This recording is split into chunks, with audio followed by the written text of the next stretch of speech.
1 मई से वैक्सीनेशन का तीसरा फेज़ भी शुरू हो चुका है, जिसमें 18 साल से 45 साल तक के सभी लोग वैक्सीनेशन के लिए एलिजिबल हो चुके हैं। अभी फ़िलहाल भारत में 2 ही वैक्सीन्स को इमरजेंसी यूज़ के लिए अप्रूवल मिला हुआ है, कोविशील्ड और कोवैक्सीन। लेकिन बहुत ही जल्दी उम्मीद जताई जा रही है कि कुछ ही दिनों में रशिया की स्पुतनिक वी या स्पुतनिक 5 भी भारत में उपलब्ध हो पाएगी।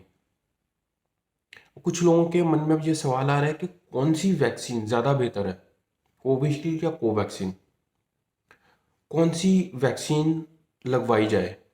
कोविशील्ड लगवाई जाए, कोवैक्सीन लगवाई जाए, या फिर वैक्सीनेशन कराई भी जाए या ना कराई जाए?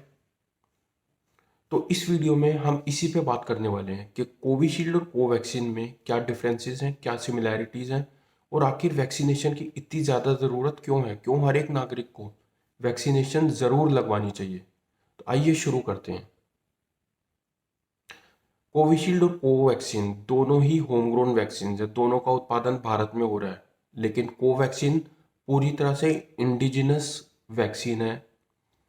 इसका उत्पादन भी और इसका फॉर्मुलेशन भी भारत का है।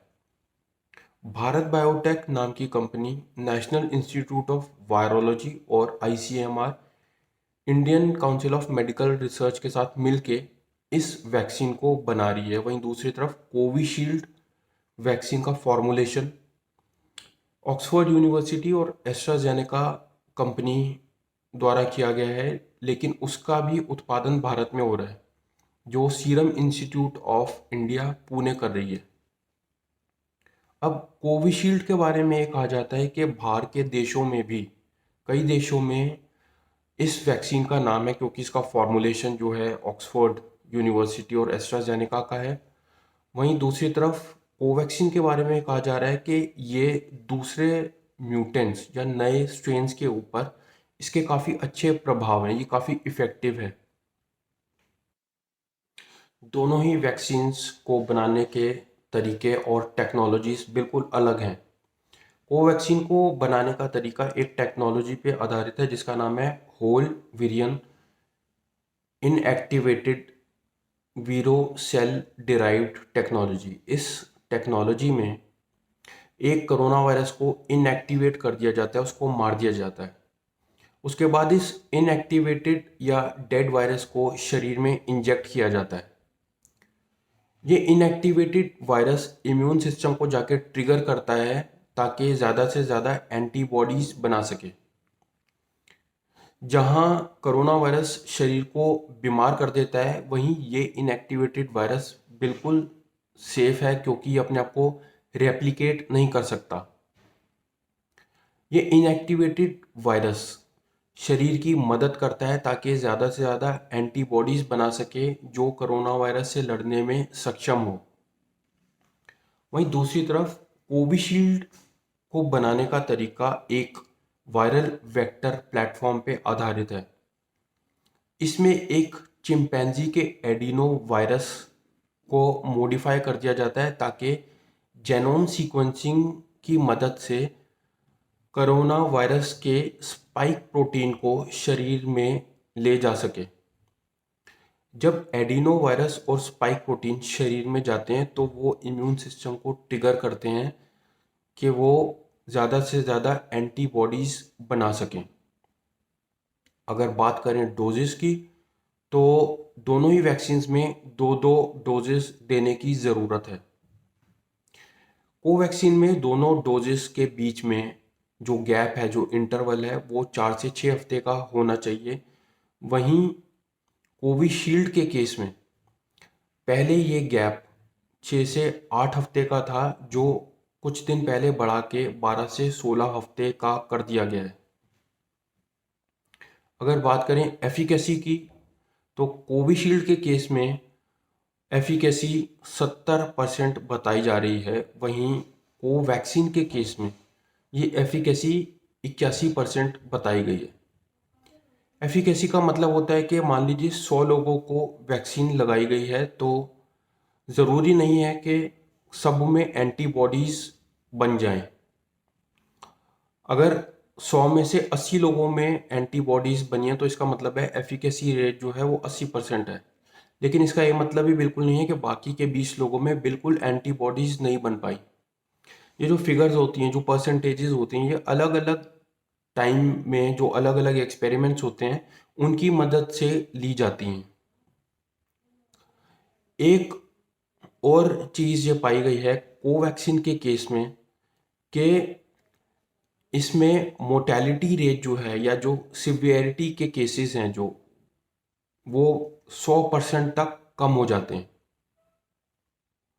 अगर हम बात करें टेम्परेचर की तो दोनों ही वैक्सीन को सब ज़ीरो टेम्परेचर पे रखने की ज़रूरत नहीं है।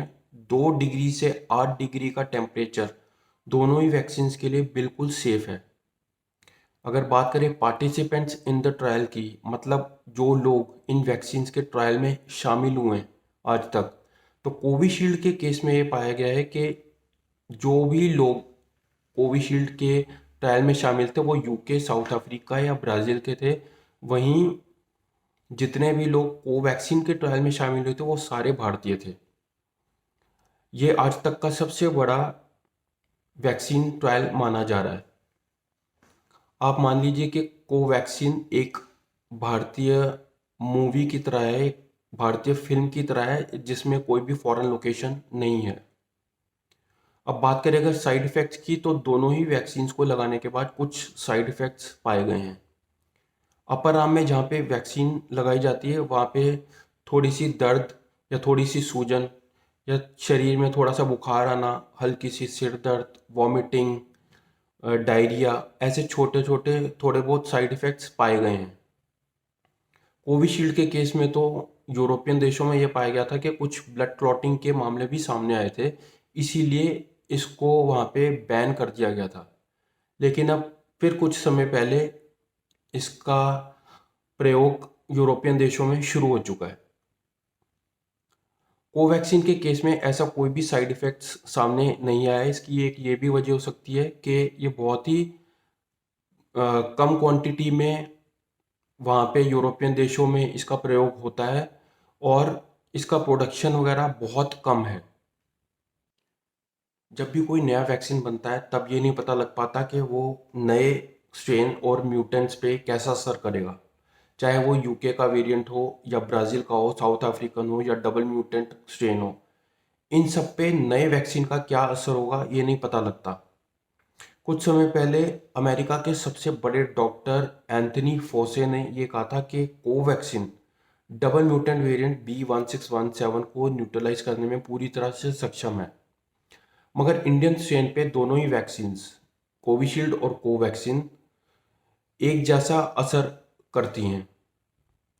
अगर हम बात करें उन लोगों की जिनको वैक्सीनेशन नहीं कराना चाहिए, तो सबसे पहले प्रेग्नेंट लेडीज़ को वैक्सीनेशन नहीं कराना चाहिए। जिन लोगों को फूड प्रोडक्ट्स या फिर फार्मास्यूटिकल ड्रग्स से किसी भी तरह के एलर्जिक रिएक्शंस होते हैं उन लोगों को भी वैक्सीनेशन नहीं कराना चाहिए। पहली डोज लेने के बाद जिन लोगों को कुछ कॉम्प्लिकेशंस आ गए हैं उन लोगों को भी अपना सेकंड डोज पोस्टपोन कर देना चाहिए और अपने डॉक्टर की सलाह से ही दोबारा वैक्सीनेशन कराना चाहिए। जिन लोगों में प्लाज्मा थेरेपी हो रखी हो उन लोगों को भी वैक्सीनेशन नहीं कराना चाहिए। अगर हम बात करें प्राइस की, तो दोनों ही वैक्सीन कोविशील्ड और कोवैक्सीन केंद्र सरकार को 150 रुपये प्रति डोज के हिसाब से दी जाती है। कोविशील्ड राज्य सरकारों को 300 रुपये प्रति डोज के हिसाब से और प्राइवेट अस्पतालों को 600 रुपये प्रति डोज के हिसाब से दी जाती है। वहीं कोवैक्सीन राज्य सरकारों को 400 रुपये प्रति डोज के हिसाब से और प्राइवेट अस्पतालों में 600 रुपये प्रति डोज के हिसाब से दी जाती है। ये समय इस बहस का नहीं है कि कौन सी वैक्सीनेशन ज़्यादा बेहतर है, क्योंकि दोनों में ही ज़्यादातर समानताएं हैं और बहुत ही कम अंतर है।